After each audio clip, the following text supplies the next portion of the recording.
Hola a todas y todos, bienvenidas y bienvenidos a esta nueva actividad de la Convención Internacional de Humanidades.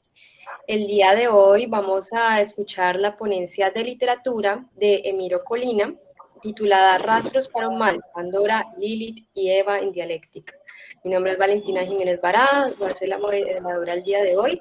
Soy integrante de la Asociación de Estudiantes de Filosofía de Suroccidente Colombiano, FICBAN, y columnista de la revista Horizonte Independiente, organizadora principal de este evento. Entonces, agradezco desde antemano a Emiro por la participación.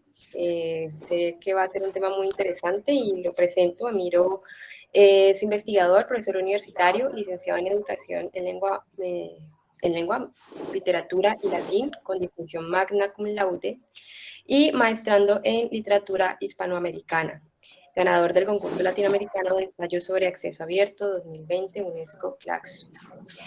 Muchísimas gracias. Él es docente, pues su cargo principal es docente de la Universidad Nacional Experimental de la Seguridad. Entonces, muchísimas gracias, Emiro. Podemos dar inicio a su ponencia, ya sabe todo el tiempo que cuenta, y al final pues le haremos unas preguntas desde la moderación, ya que pues por problemas técnicos y audiovisuales no pudimos hacer la transmisión de esta ponencia. Entonces, les damos nuestras excusas sobre eso, pero pues sé que aún así va a ser un espacio muy agradable. Muchas gracias, Emiro. A ti, Valentina. Buenos días a todos. Bienvenidos a este evento. Agradecido con el comité por la valoración de este trabajo, que, bueno, muestra un contexto de investigación en torno a textos seleccionados de un escritor venezolano, Héctor Torres. Y es parte también de mi investigación para maestría en literatura hispanoamericana en la Universidad Nacional Experimental Francisco de Miranda, de acá de mi región, Falcón, Venezuela. El título de esta ponencia, bueno, es bastante alusivo, ya marca el recorrido de la investigación, ya es un contexto histórico y estoy en ese proceso de indagación. Bien, Rostros para un mal, Pandora, Lilith y Eva en dialéctica. Parece un tanto insoportable ver desde la contemporaneidad. Hágase referencia al tiempo en donde lo estable experimenta el vértigo y el sistema de conocimiento muta, ciertos tratamientos de la mujer como emblema de corrupción envuelto al unísono en otras significaciones históricas: serpiente, fluido vaginal, muerte. Sin olvidar que estos trámites se despliegan en una red de discursos y recursos. Mujer, sexo, pecado, infracción, castigo son algunas de las relaciones sobre las cuales tomó auge el pensamiento y paranoia del hombre. Pero antes de esbozar la virulencia que se desató en contra de la femenina, el deseo y la sexualidad, es aconsejable iniciar, aunque suele estimarse como lugar común, por un génesis mitológico, lo que implica subrayar la necesidad de narrar el origen y surgimiento del mundo, su forma y ordenamiento. No existe un único relato fundacional. Se pueden derivar, como se ha venido haciendo en revisiones a propósito de la perversidad femenina, paralelismos y análisis de otros códigos que apuntan hacia la creación divina y en consecuencia de la humanidad. Ahora bien, ¿qué es un mito? Ya García Gual proporciona coordenadas para comprender y estudiar este erario cultural, estimando rasgos comunes.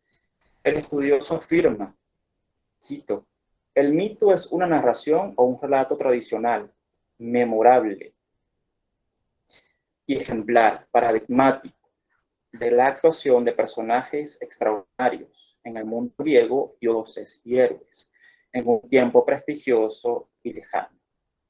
Definición que no deja de mostrar su propósito didáctico. Por lo mismo, también dirá glosando Bernard que el mito en mayúsculas, como se utilizaba en la antropología del siglo XIX, ya no se usa hoy. El mito casi ha desaparecido. Ahora tratamos de mitos. entonces que situara dos aspectos retomando los acertos anteriores. Primero, el mito encuentra su sentido en la narración o en el contar y actúa en el imaginario proyectándose como para. Posteriormente, igual, cita nuevamente a Bernal para resaltar el devenir, es decir, la necesidad de narrar el mito, la primigenia explicación, ha encontrado en la historia de las civilizaciones sus ecos, el propio reflejo, nuevas formas de narrar e inscribir el acontecimiento.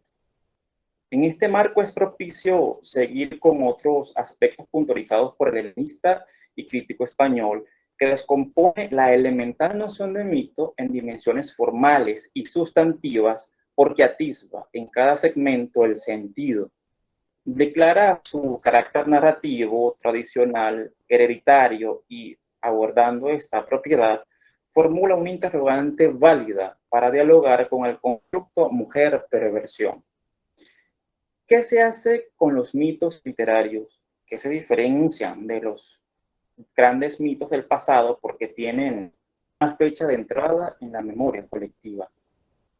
Dirá a través de Strauss que lo más observable en el mito es la memoria. Por consiguiente, es un discurso que trasciende el viso individual para fundarse en el colectivo.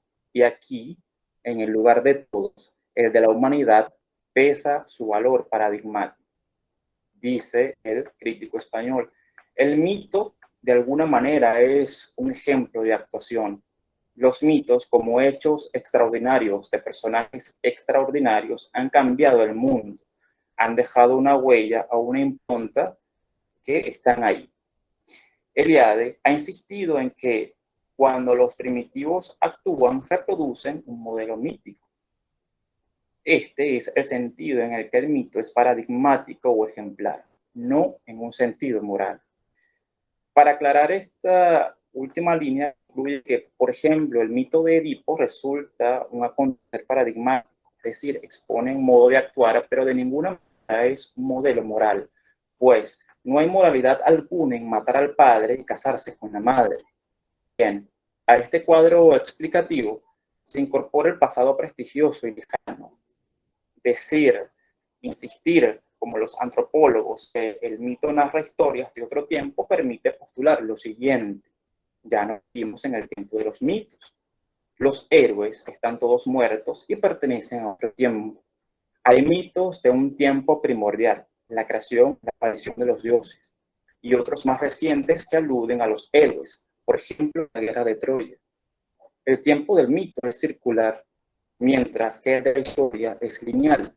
El tiempo del mito es de otra calidad. Lo anterior no es más que un crédito al estudio de Wall. Lo ulterior, no desintonizando el valor dado al crítico, desarrollará tomando la reciente afirmación citada para intentar acercarse al sentido de tiempo circular del mito. La idea deriva a partir del círculo de la regeneración, resurgimiento, renacer. Si el relato mítico es una línea de acontecimientos, explicación con inicio y fin formal, que marca con ello el génesis del héroe o de la relación dioses-humanos, su tiempo circular, para que renazcan los elementos en otra linealidad. Asemeja una forma de recitación que sufre variaciones en el transcurrir según contexto histórico, sociedad, cultura. Pero no es el simple renacer narrativo, es la concepción de ciclo, de renovación del mundo.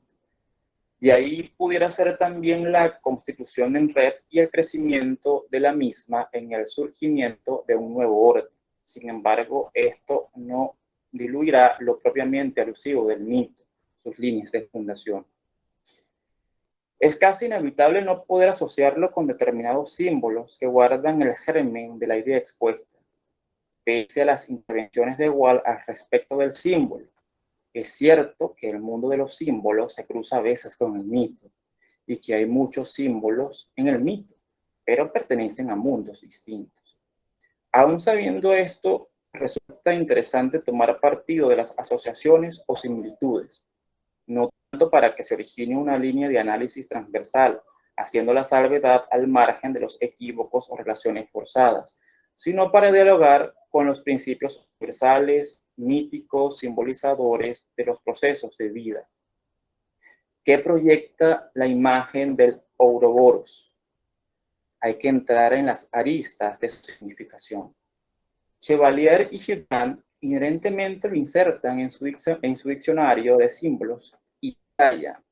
Serpiente que se muerde la cola y que encerrada sobre sí misma simboliza un ciclo de evolución. Este símbolo encierra al mismo tiempo las ideas de movimiento, continuidad, autofecundación y, en consecuencia, de perpetuo retorno. La forma circular de la imagen ha dado lugar a otra interpretación, la unión del mundo tónico, figurado por la serpiente, y el mundo celeste, figurado por el círculo. Esta interpretación la confirma el hecho de que el Ouroboros en ciertas representaciones es mitad negro, mitad blanco. Significa, por tanto, la unión de dos principios opuestos, como cielo y tierra, bien y mal, día y noche, yang y yin, y de todos los valores de que tales opuestos son portadores. ¿Por qué disponer esto? Pues es preciso que la interacción entre mito y símbolo genere las vertientes necesarias. 1. El mito no es una narración estática, por el contrario, es dinámica, se actualiza en el tiempo. De hecho, en la literatura moderna y posmoderna han sido localizadas de la mitología en general, temas, episodios, esquemas, imágenes, figuras, lo que obedecería a esa voluntad, necesidad de contar, y no porque se creen los grandes acontecimientos, sino por el imperativo de armar el mundo e iniciar la búsqueda o el viaje hacia el enigma. 2. Existiendo un movimiento semejante al ourobórico en el mito, en su resurgencia, podrían retomarse aspectos en los registros narratológicos, literarios. 3. Con la mención de la serpiente que se muerde la cola y de su composición al convocar opuestos, es inapelable tantear los terrenos en los que se ha forzado la feminidad, fuera de la cosmovisión primigenia, alterándola, proscribiéndola posteriormente de su participación en el mundo mítico, excepto para acentuar la desgracia, sesgando la creatividad, ideando parentescos, relaciones con seres oscuros, lujuriosos, tentadores, mortíferos. Dice Scartini, la tradición literaria occidental ha heredado un modelo de mujer atractiva, irresistible y de carácter mágico demoníaco, cuyo poder se ha representado a través de la imagen de una serpiente. Ella, como otros emblemas míticos, posee una significación ambigua tanto en el cristianismo como en el judaísmo o el islam, ya que las tres religiones comparten el legado del Antiguo Testamento. La osadía y representación del mal recae toda en la mujer. La maniobra deliberada, política, no descansó hasta naturalizarla en los terrenos más pantanosos y temibles, orgánicos, por lo mismo prohibidos.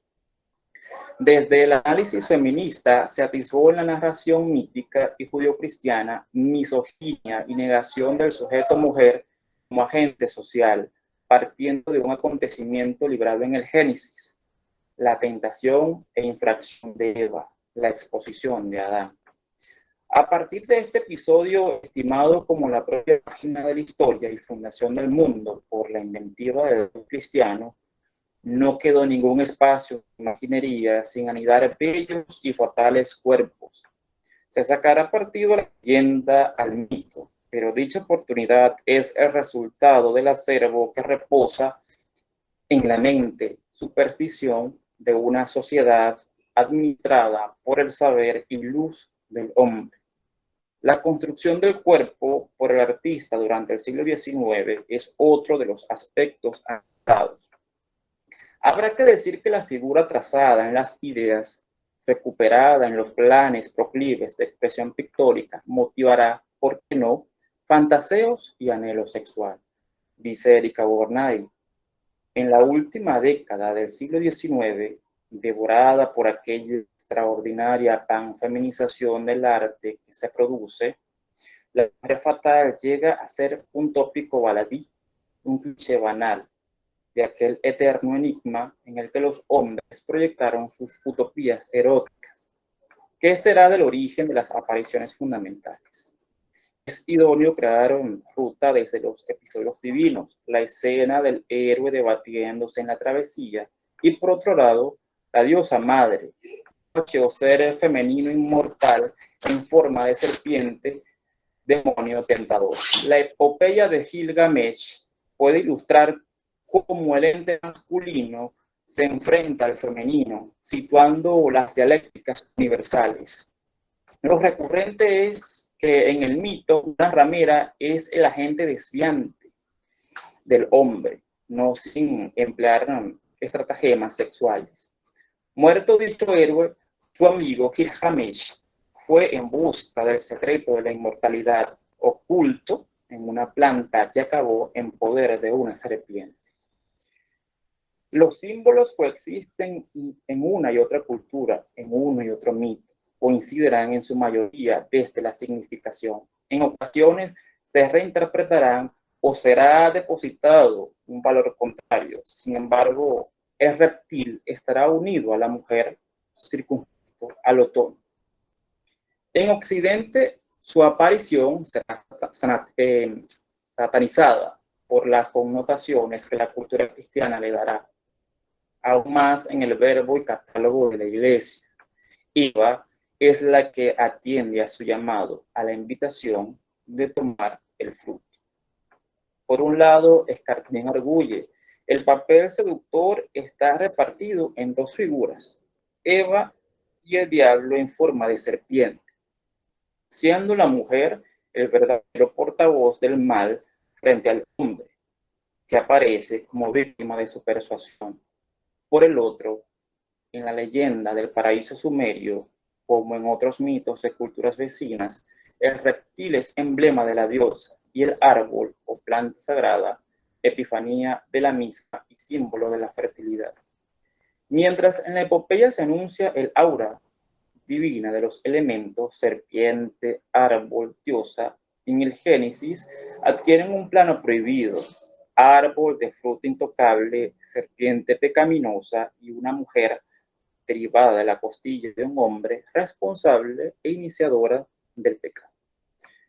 Pero ya ha sido nombrado por los exégetas el trasfondo del drama cristiano, el reptil como símbolo del regreso, aunque en otros contextos guarda la visión de un propósito benévolo, dar el conocimiento de la vida.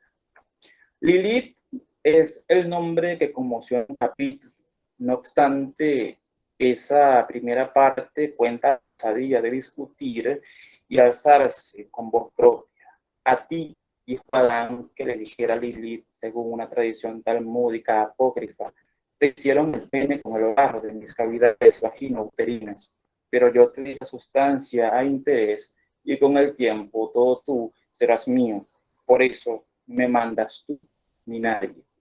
Este personaje es asumido, según la historia que se halla en antiguos textos, como la primera mujer creada al mismo tiempo que Adán y anterior a Eva, equivalente de la Pandora en Occidente. La figura de Lilith ha dejado a la comprensión de las bases del mundo milenario una trama suficientemente intrépida,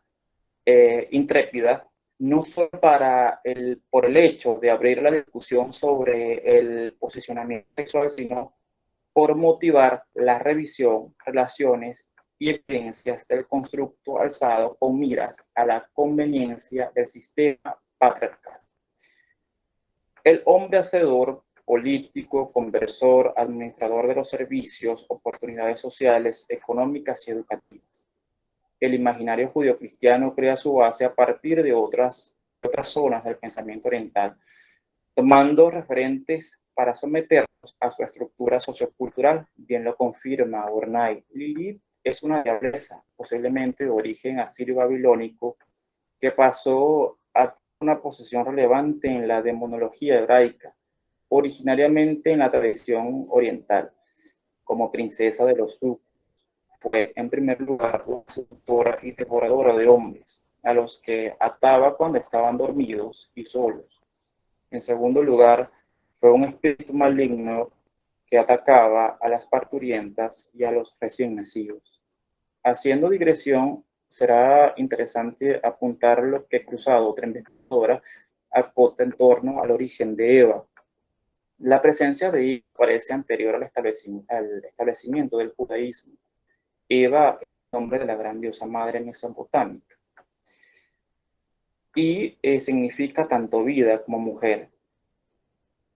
Formaba invocación el nombre de la diosa, el nombre Ede, como palabra de creación también, lo cual había sido una idea común en Egipto y en otras regiones donde la diosa madre estaba presente.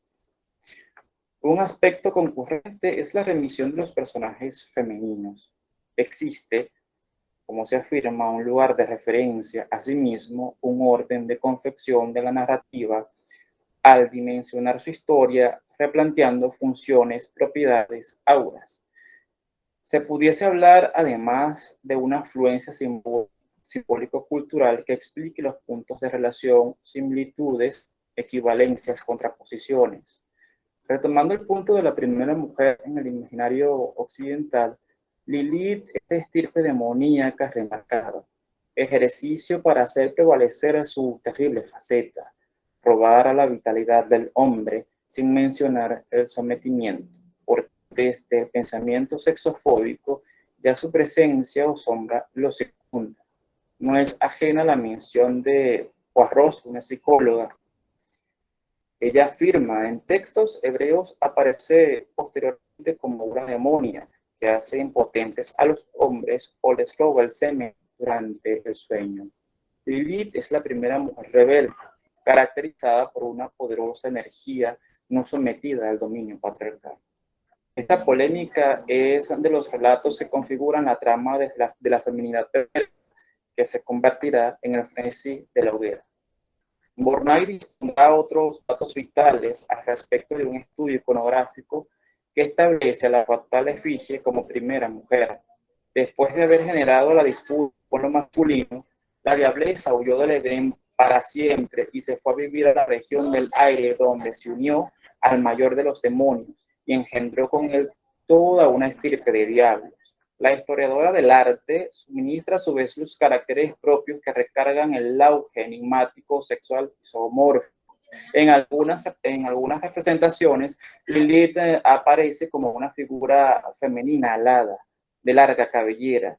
En otras, su cuerpo desnudo termina en forma de cola de serpiente. En el Zohar y en diversas fuentes se la denomina Lilith la ramera, la perversa, la falsa e incluso la negra. Las denominaciones bastan para encerrarla en la esfera de lo condenado por el hombre y su afán de construir la civilización según los valores que estime. La mujer llevó consigo el estigma del pecado y la figura del demonio susurrándole al oído. Cruzado suma nuevos elementos que la adhieren en esta oportunidad a lo escatológico. La tradición judía cuenta cómo Dios modeló exactamente igual a Adán, solo que en lugar de polvo había utilizado suciedad y heces. No se escatima en conexiones y recursos que ilustren su procedencia y espacios en donde procrea, de donde sale y rapta. Por otra parte, de lo precedente se subraya que la narración acerca de Lilith es parte de una serie de reiteraciones y versiones. Bornay ha mencionado el Zohar, también cita el Midrash. La historia y, por supuesto, la creatividad del hombre acentuarán rasgos, darán ciertos giros, perpetuarán vínculos, manteniendo el legado de lo prohibido perjudicial para el espíritu. La mujer porta el signo de lo fatal, dañino, sanguinolento, es una vasija pestilente y venenosa. En este cuadro de la imaginería prejuiciosa, que en el transcurso, no está de más decir, tomó dimensiones morbosas, desorbitadas. De los dos relatos del Génesis que describen la creación del la tradición cristiana divulgó más aquel que presentaba a Eva, nacida de Adán, frente al de la creación simultánea de ambos. Se justificaba así la superioridad masculina por su mayor proximidad con lo divino, ya que el hombre fue creado a imagen de Dios y Eva solo a semejanza, por surgir del varón.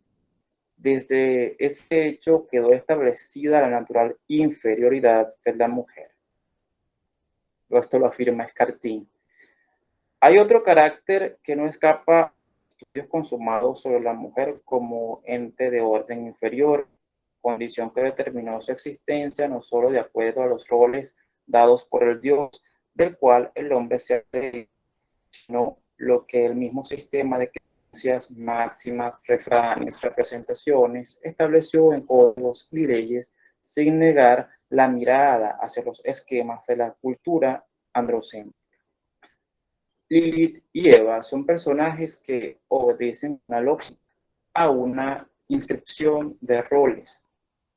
La imagen de Eva, precisamente por ser la madre de todos los vivientes, debía aparecer como una figura más respetable para servir de verdadero ejemplo a las jóvenes judías casaderas. Por ello se requería salvarla, o como mínimo, mediatizar su culpa. A tal fin se apropiaron de Lilith, a quien responsabilizaron de todas las desventuras de la humanidad, del mismo modo que los antiguos habían responsabilizado a Pandora, era mujer. Lo cierto es que prevalece el valor secundario, artificioso, convincente y propicio para edificar una imagen de mujer culpable, mediadora del pecado. Las evocaciones que puedan generarse serán puntos de intercepción. Pandora, por ejemplo, en su mito refleja la lógica del artificio-castigo dotado de belleza. Igual que Eva, Pandora es una mujer hecha y no engendrada. Como vimos en el Génesis, la genealogía mítica hace que los dioses engendren varones, es decir, parte de lo semejante a lo semejante, pero la mujer no sigue la secuencia de la genealogía. Pandora es fabricada por los dioses y pertenecen al plano de la técnica, de lo artificial, situada en lo más bajo del orden ontológico, en la línea del no ser, considerada un simulacro o un seductor engaño o señuelo que los dioses tendrán al hombre. Se plantea en consecuencia el eje del devenir que admite a la mujer como figura y constructo.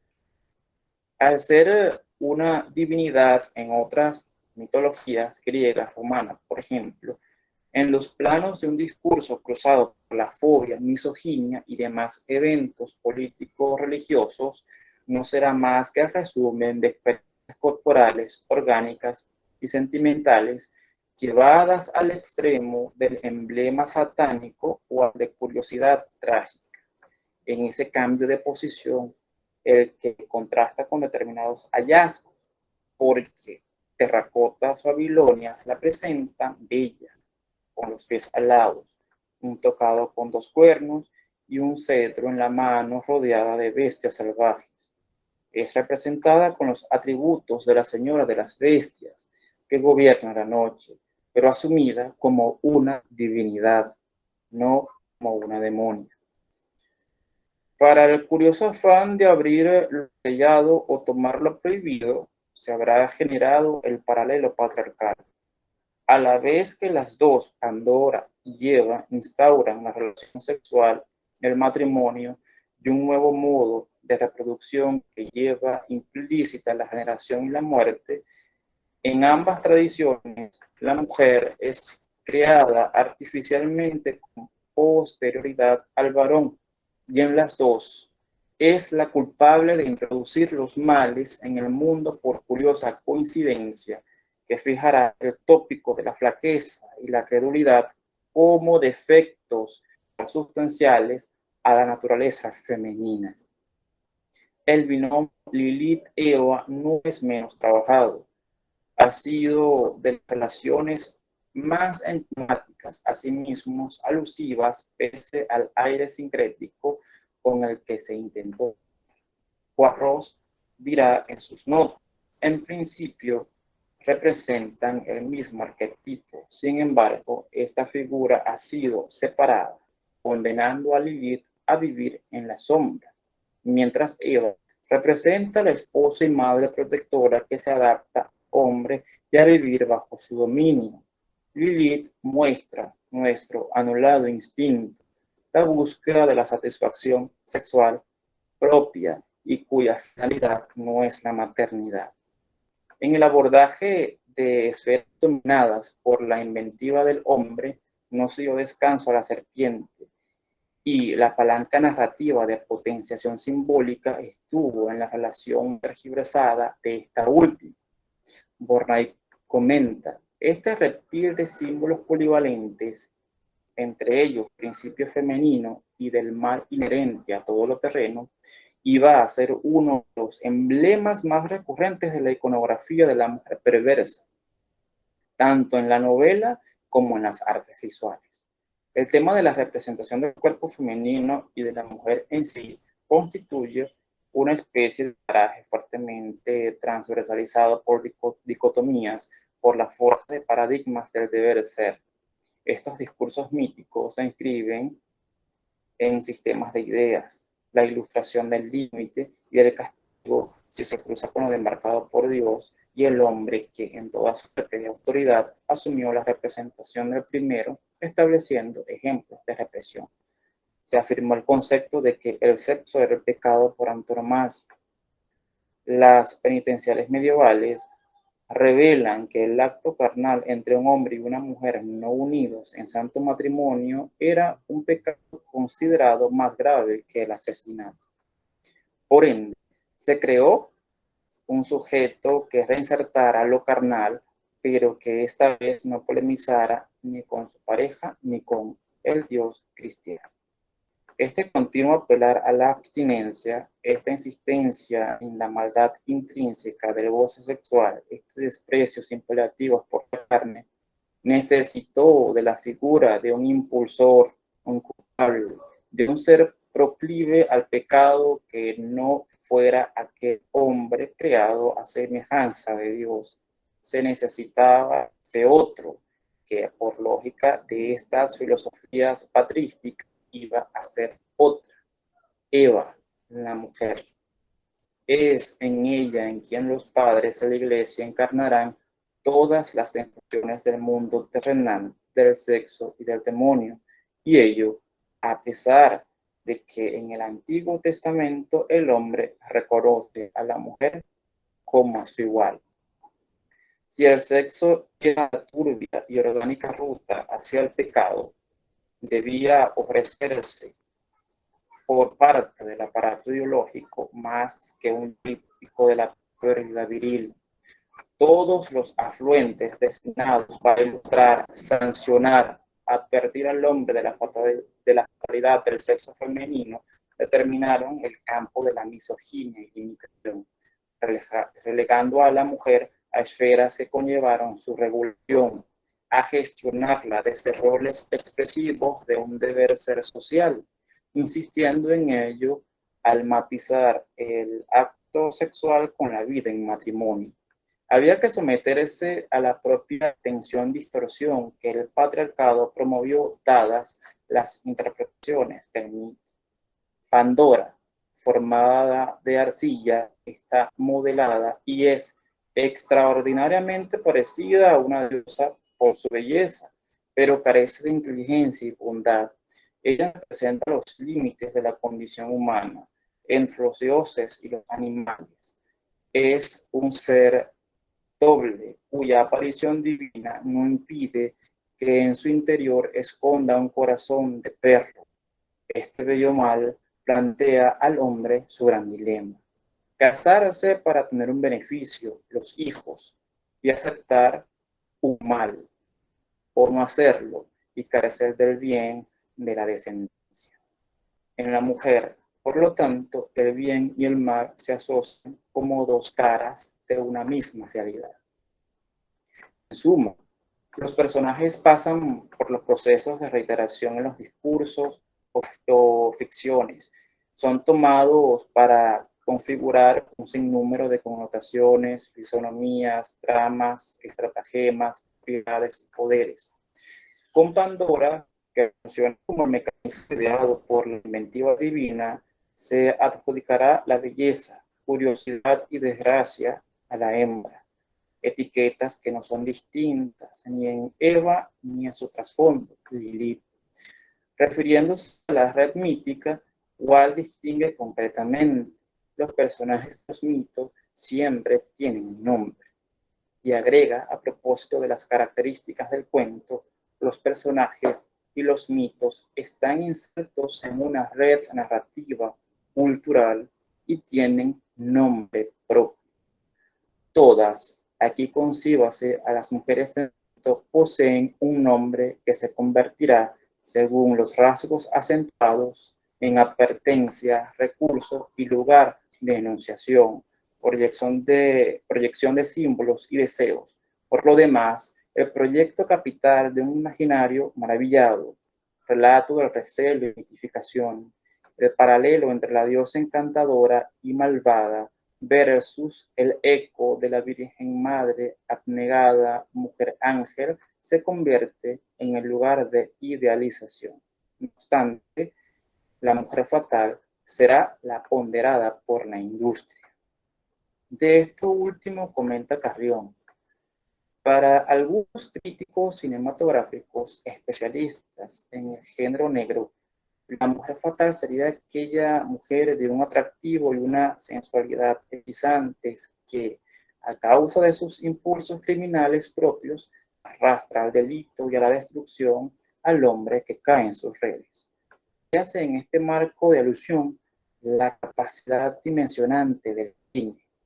Se vuelve o reinserta en el plano sociocultural, igual que la imagen publicitaria, a la fémina postulada como maquinaria de la pulsión sexual o relato de la destrucción, corrupción. En el fondo oscila la subjetividad del varón, que masculiniza a la mujer, la desea, es objeto de sus predios, pero también un archivo del campo literario. Aún en la contemporaneidad protagoniza ficciones, disputa con el hombre en torno a intereses, demostrando lo letal que puede llegar a ser, como una Thurman, una novia madre en Kill Bill Vol. 1 y Kill Bill Vol. 2. Mención puntual dentro del repertorio producido en este siglo. Orietta Caponi, en completa dialéctica con las visiones críticas de los pasajes bíblicos, trae a colación, entre otros asuntos, la misoginia judio-cristiana abordada a través de las dos versiones del Génesis, la presentación del Dios cristiano como hombre, otorgándole un carácter biológico sostenido en la propia cultura religiosa, la toma de Eva en el relato del pecado y la importancia de la Virgen Madre en la constitución de roles sociales del sistema patriarcal. La articulista subraya: los arquetipos femeninos que emanan de los mitos judio-cristianos difunden una visión distorsionada de la mujer, que es usada como justificación ideológica para la perpetuación de la sociedad patriarcal. Es preciso expresar que la esquemática de la gestión perdición masculina avivada en el cine negro con la mujer fatal cumple funciones de recitación o el eco de Caponi observa acerca de Eva. En el paraíso terrenal ha demostrado ser menos inteligente y más vulnerable que Adán. Víctima de la seducción, ella deviene la gran seductora, la mediadora entre el demonio y el hombre, la carne que tienta al espíritu. Hay que poner en perspectiva el hecho de que la fatal cinematográfica no se concibe sin astucia. Es la estratega. Sin embargo, la ambición fijará el camino de su propia pérdida. Deseando trascender, ostentar lujos, cae en su banalidad. Wu, otra investigadora, ilustra también con la historia cinematográfica de la fatal el dramático episodio de dicha caída. La mujer fatal, de trayectoria similar a la del gángster, precipitadamente desplazado por la inclusión de la historia detectivesca, no solo se acomoda a una sociedad ociosa, sino que ambiciona tener el mundo en sus manos, tal y como el film de Vincent Sherman, Los condenados no lloran, ilustra con la desaforada ambición de una Joan Crawford que escala posiciones de poder precisamente entre gángsters, como en el caso del héroe de la True Story. La mujer fatal accede a todo lo que se propone, pero esta fácil ascensión supone un descenso inevitable. Hay un precio que pagar por el acceso al vertiginoso mundo del hombre, y ella, la mujer que el aparato cultural crea a partir de lo que las décadas plantean, sin dejar de ver el anaquel literario, determinará, aunque no logre, la entrada hacia la tragedia. Se seguirá castigando su temeridad. Ha muerto la fatal. La mujer como autor ha reivindicado los ejes de enunciación en los ámbitos culturales y políticos. Entonces, existe una necesidad de replantearse, de acudir a su salvación, más que postular ese rescate mesiánico, ha imperado la necesidad de entablar un diálogo con táctica sobre los asuntos que la presionaban, controlaban, tergiversaban. Habrán otros temas que estarán siendo levantados, discutidos y negociados, porque ya el imaginario eurocéntrico no explica el mundo ni lo objetiviza bajo sus leyes, entre tensiones con las respuestas, subjetividades que vienen con desde los manifiestos feministas, grupos históricamente marginados, desplazados por el sistema patriarcal capitalista. La esfera alegórica, mundo de personajes, representaciones y elementos de orden mítico, no es un marco disociado de las experiencias que pueden derivarse en el devenir de las pasiones, disputas o producción simbólica. Eva ya no es un ente en una línea de interpretación más consona con los constantes anhelos humanos, es la aspiración, búsqueda de sí, la necesidad de un viaje hacia la transformación y trascendencia. Bueno, muchas gracias por escuchar este argumento y, como lo mencioné en un principio, parte de una investigación de textos seleccionados de un escritor venezolano. Importante acotar que en estos textos, aunque del personaje femenino, específicamente adolescentes en ese periodo de transición a ser mujer, aunque pueda percibirse ese quizás guiño, ¿no?, de perverso, al ser analizado, al ahondarse en texto, lo que está planteando es una búsqueda en ese proceso de transición de las adolescentes, donde su anatomía se transforma y adquiere nuevas dimensiones. Ella va buscando el placer y buscando esos puntos de entrada, de sintonía, de experimentación. Y el hombre de estas historias, de esta novela, por ejemplo, la huella del bisonte, se ve interpelado a tal punto que llega a un estado de perplejidad que comienza a interrogarse sobre la vida. Entonces ya, por ejemplo, estos personajes que pueden pensarse como ecos de Eva, como ecos de Lilith, ya lo que plantean es una búsqueda humana de todos los personajes ciudadanos se ven interpelados. Bien, eso es lo que quería acotar para el final. Vale, muchísimas gracias, Emiro, por la ponencia. Pues en este momento pasamos a la sección de preguntas que, pues como ya les comentamos, por cuestiones técnicas, no pudimos hacer la transmisión, entonces pues las preguntas serán desde la moderación, es decir, desde la Convención Internacional de Humanidades, Y pues claro está, que si tienen alguna pregunta pueden escribirlas, digamos, cuando se suba el video en YouTube. Y incluso pues escribirle a Miro si es el caso de que él pueda pues aceptar esto.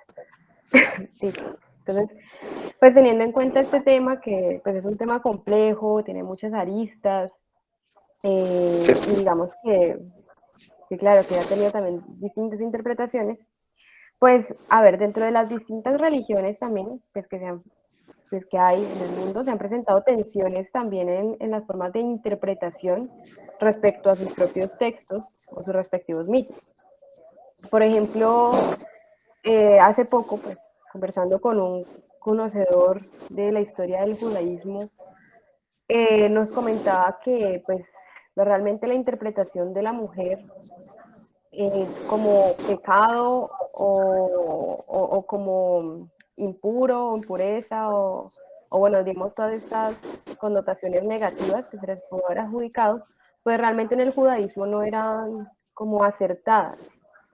Por ejemplo, para dar un ejemplo dentro de esto, o bueno, una ilustración, es que pues, la mujer ya de por sí es completa en el sentido en que, pues, eh, por ejemplo, pues en este ritual que se hace de, pues, ay, se me olvidó el nombre, pero, bueno, ¿cómo decirlo? Pero bueno, supongamos que la mujer sangra mensualmente, tiene la capacidad de dar vida, de gestarla, de cuidarla, entonces eso hace que sea un ser completo, a diferencia, por ejemplo, del hombre que carece de eso y por eso tiene que hacer, digamos, unos rituales para poder, digamos, igualarse en ese nivel.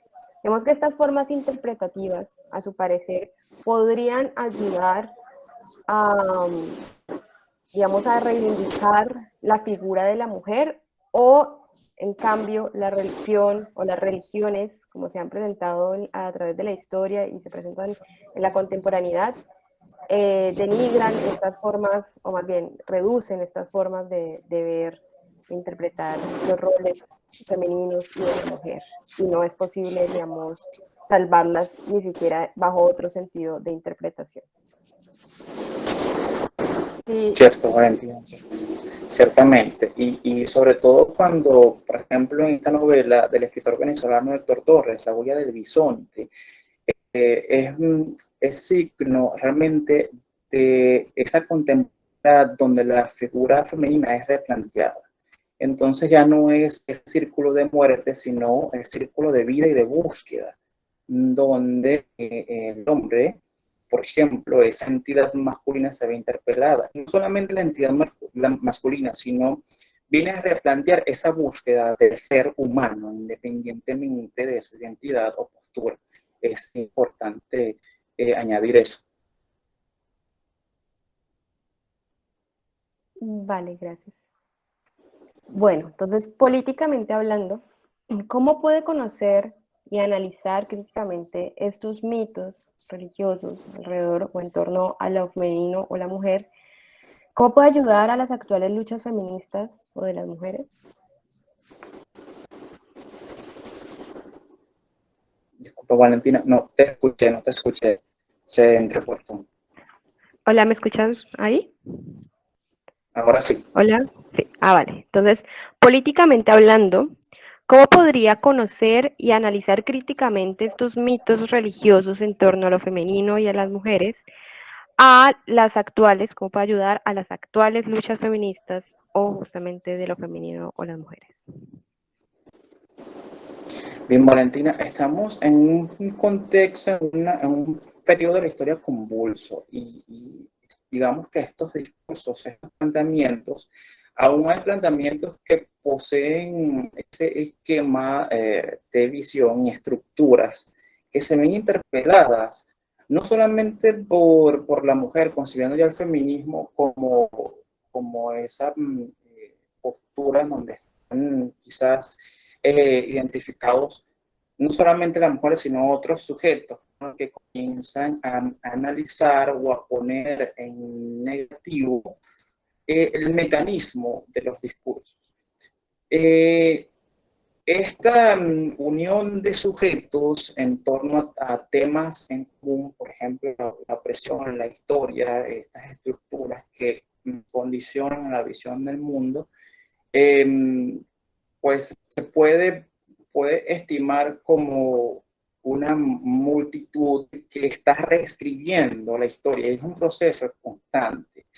Entonces, creo que desde lo académico, desde lo político, desde lo social, desde la investigación, sobre todo desde la investigación literaria, poder hacer lectura de los textos que se están produciendo en la contemporaneidad por hombres, por mujeres, por todos los sujetos, y poner en perspectiva y crear ese diálogo entre el texto el literario, por ejemplo, y todo componente cultural. Entonces, esto va a potenciar la significación y de esa manera se contribuye a una lectura de los conocimientos históricos, culturales.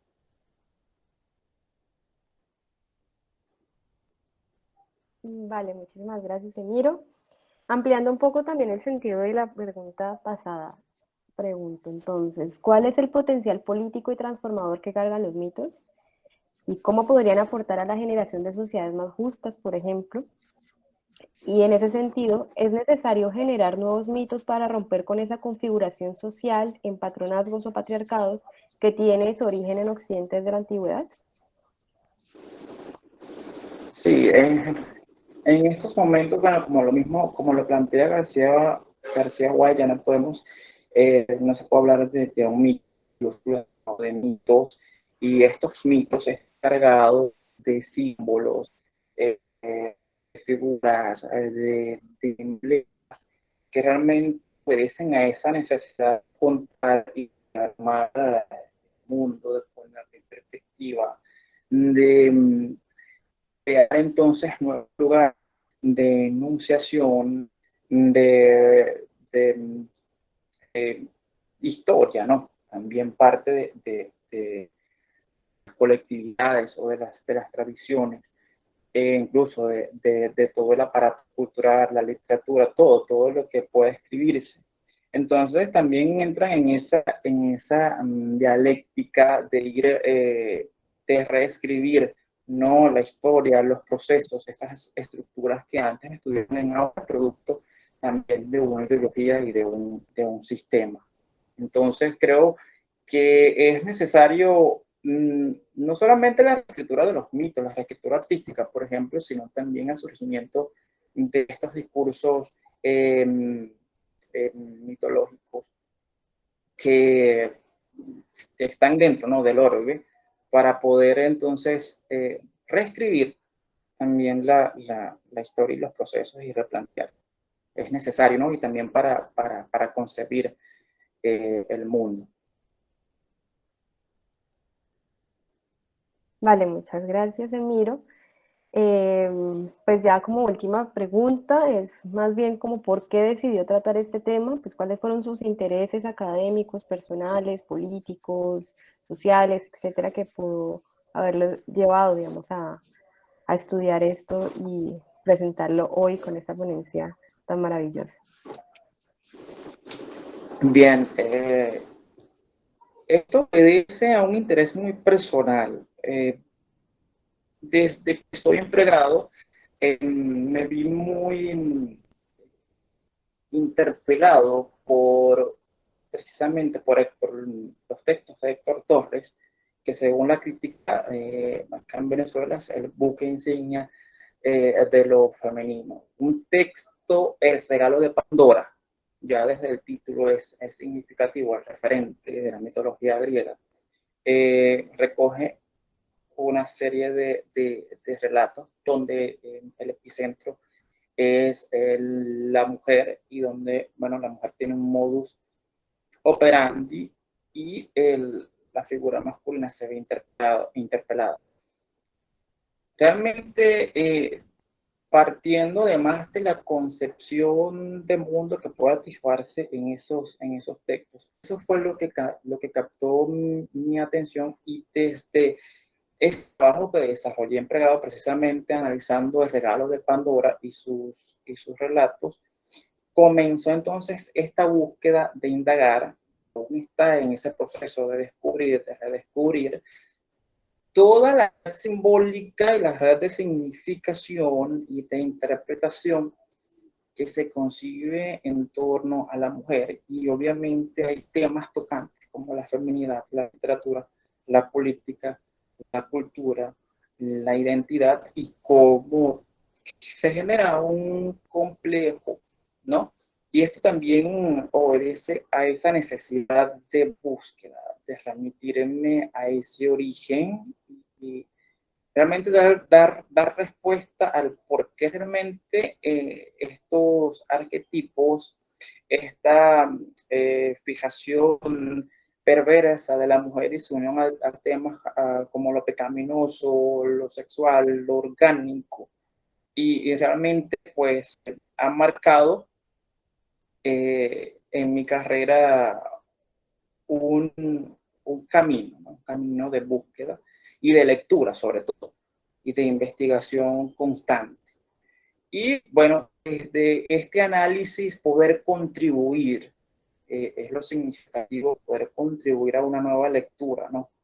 Del mundo, de los procesos culturales, de la lectura, de la cantidad del discurso literario, y lo que el mismo discurso literario hace desde la ficción y cómo nos interpela como agentes, como seres pensantes y cómo también interpela el mundo.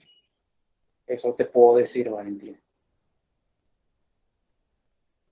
Vale, muchísimas gracias, Emiro. Quisiera saber si tiene comentarios adicionales para ampliar, digamos, el tema o ya damos cierre, digamos, al espacio. Recomendaciones, algún comentario final. Recomendaciones, bueno, hay un texto, creo que generalmente, bueno, es revisado, pero los textos de Erika Bornay son significativos para hacer estos abordajes, sobre todo desde el punto de vista del arte, iconografía, ¿no? Es importante también el discurso iconográfico y cómo se planteó la mujer en este periodo, en el siglo XIX, como lo especifica Erika Bornay.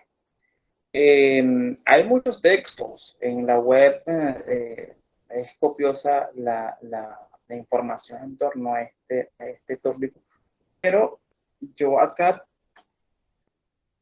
hago una serie de recomendaciones. Por ejemplo, Noriabu, el retrato nocturno de la femme fatal, es interesante el planteamiento porque hace un análisis de la mujer fatal.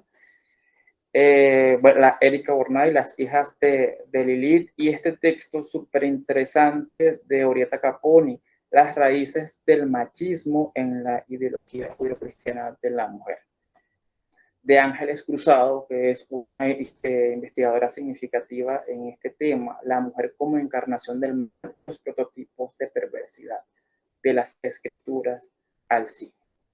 Entonces sería bueno revisar esos textos para, bueno, poner en perspectiva e iniciar quizás los que ya tienen tiempo en estas indagaciones, revisarlos para pues sumar más argumentos, ¿no? Perfecto, muchísimas gracias, Emiro, por esta ponencia del área de literatura que se titula Rastros para un mal, Pandora, Lilith y Eva en dialéctica. Muchas gracias también por conectarse. Les invitamos a seguir participando de la Convención Internacional de Humanidades. El día de mañana, bueno, el día de hoy, perdón, a la 1, tendremos una exposición de arte de Ernesto Borges en el área de filosofía llamada Trazos. Y el día de mañana tendremos tanto una ponencia como una lectura de textos. La primera es los dispositivos de la sociedad disciplinaria, SARS o COVID-19 y el neoliberalismo, de Luz María Bautista y Luis Ocampo. Y la lectura de texto es llamada Ataraxia de Hugo Suárez pseudo you o cam. Entonces, les convidamos a seguir participando, a conectarse, a generar preguntas, interacciones, digamos, con todo esto que pues estamos generando una comunidad mucho más amplia de humanistas a nivel nacional e internacional. Entonces, muchísimas gracias. Escuchamos a Emiro Colina, que es docente en la Universidad Nacional Experimental de la Seguridad, pues investigador, profesor, es licenciado en Educación en Lenguas y Latín con distinción magna cum laude, maestrando en literatura hispanoamericana, ganador del concurso latinoamericano Ensayo sobre Acceso Abierto 2020 de UNESCO Claxo. Muchísimas gracias, Emiro. Y nada, pues excelente participación dentro de la convención. Muchas gracias, Martina. Saludo a todos.